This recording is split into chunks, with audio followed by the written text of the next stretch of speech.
بسم اللہ، الحمد للہ والصلاة والسلام علی رسول اللہ۔ السلام علیکم ورحمۃ اللہ وبرکاتہ۔ واقع معراج ایک عظیم نبوی معجزہ حقائق کی روشنی میں قسط نمبر 1۔ ہر دور میں ہر نبی اور رسول کو دو چیزیں اللہ تعالیٰ کی طرف سے عطا کی گئی تھیں۔ نمبر 1، تعلیم نبوت و رسالت، یعنی وحی الہی کے ذریعے انبیاء کرام کی تعلیم اور تربیت ہوتی تھی، اور یہی اصل نبوت ہے۔ یہی وجہ ہے کہ ہر نبی امی ہوتا تھا، لیکن یہ امیت اس نبی کا سب سے بڑا کمال اور معجزہ ہوتا تھا۔ حضرت اللہ جل مجدہ کے بغیر نبی کا کوئی مرشد اور استاد اور مربی نہیں ہوتا تھا، بلکہ وحی الہی کی روشنی میں اس سے سب سے بڑا علمی کمال عطا کیا جاتا تھا۔ نمبر 2، تائید نبوت و رسالت، یعنی زمانے کے تقاضے اور ضرورت کے تحت بطور خرق عادات یعنی معجزات کے ذریعے وقت کے اس پیغمبر کی صداقت اور دیانت پر یہ معجزات عطا کیے جاتے تھے، تاکہ یہ اصل نبوت کی تائید کے لیے بطور دلیل ہو۔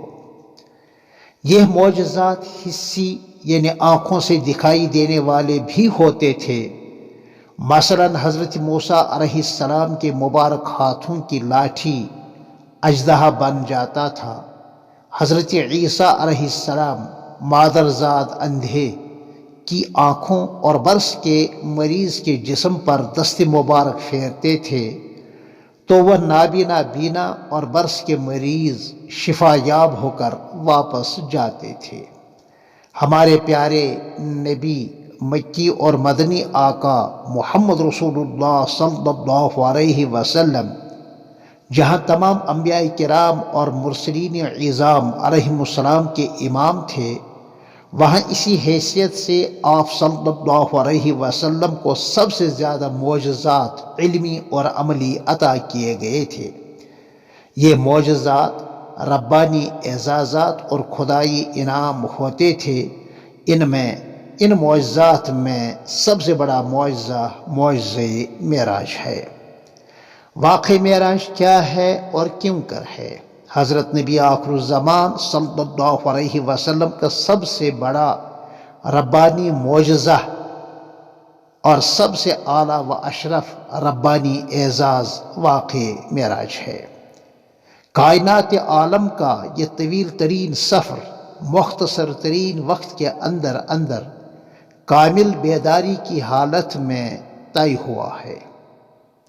حضرت اللہ جل مجدہ کی زیر نگرانی تمام فلکی و عرشی اور ارضی نظام میں ہائی اینڈ ریڈ الرٹ کرا کے حضرات انبیاء کرام اور ملائکہ رحمان علیہم السلام کے معیت میں دیدار خداوندی، اللہ تعالیٰ کے ساتھ ہم کلامی اور مقام ثم دنا فتدلی فکان قاب قوسین او ادنیٰ کے اعلیٰ ترین شرف سے مشرف ہو کر حضرت اللہ جل شانہ کا سب سے پیارا اور محبوب ترین بندہ، تمام نبیوں اور رسولوں کا امام، ختم نبوت عظمیٰ کا تاجدار، شفاعت کبریٰ کا علم بردار، حضرت عبداللہ کا در یتیم، حضرت بی بی آمنہ کی آنکھوں کا تارا اور حضرت بی بی حلیمہ سعدیہ کا راج دلارا، اس رات حضرت اللہ جل مجدہ کا مخصوص ترین مہمان ٹھہرا۔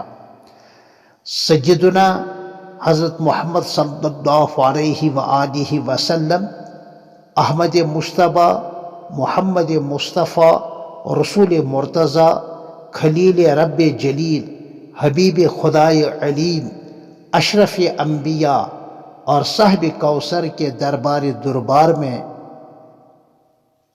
یہ ایک واقع معراج سے متعلق ہمارا عقیدہ کلام پاک میں اللہ کا ارشاد ہے، سبحان الذی اسری بعبدہ لیلا من المسجد الحرام الی المسجد الاقصی الذی بارکنا حولہ لنریہ من آیاتنا انہ هو السمیع البصیر۔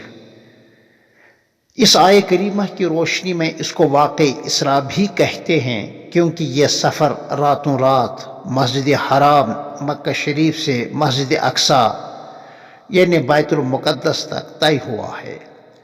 پھر مسجد اقصی سے سدرۃ المنتہا تک کا یہ سفر معراج کہلایا ہے، جو سورہ نجم آیت نمبر 10 سے 18 تک 27ویں پارے سے ثابت ہے، اور احادیث مشہورہ صحیحہ سے بھی ثابت ہے۔ سفر معراج کا فی نفسی انکار کرنا کفر ہے، کیونکہ آیات کریمہ اور احادیث شریفہ سے صراحتاً اس کا ثبوت ہے۔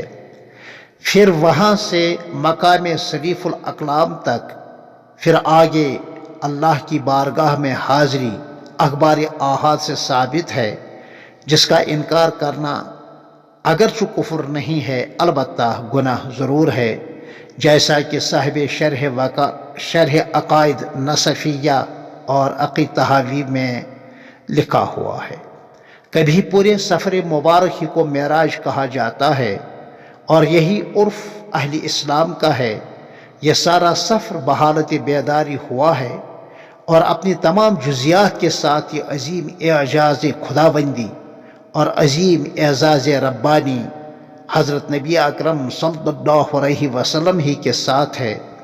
جس طرح شفاعت کبریٰ قیامت کے دن اور ختم نبوت عظمیٰ اور تا صبح قیامت قرآن و سنت یعنی آپ صلی اللہ علیہ وسلم کی شریعت کا باقی رہنا حضور صلی اللہ علیہ وسلم ہی کی خصوصیات میں سے ہیں، بقول فارسی شاعر موسیٰ بطور رفت عیسیٰ بآسمان، معراج عرش خاص کمال محمد است۔ پھر ملتے ہیں اسی عنوان کے تحت آپ سے قسط نمبر 2 میں، تب تک کے لیے السلام علیکم ورحمۃ اللہ وبرکاتہ۔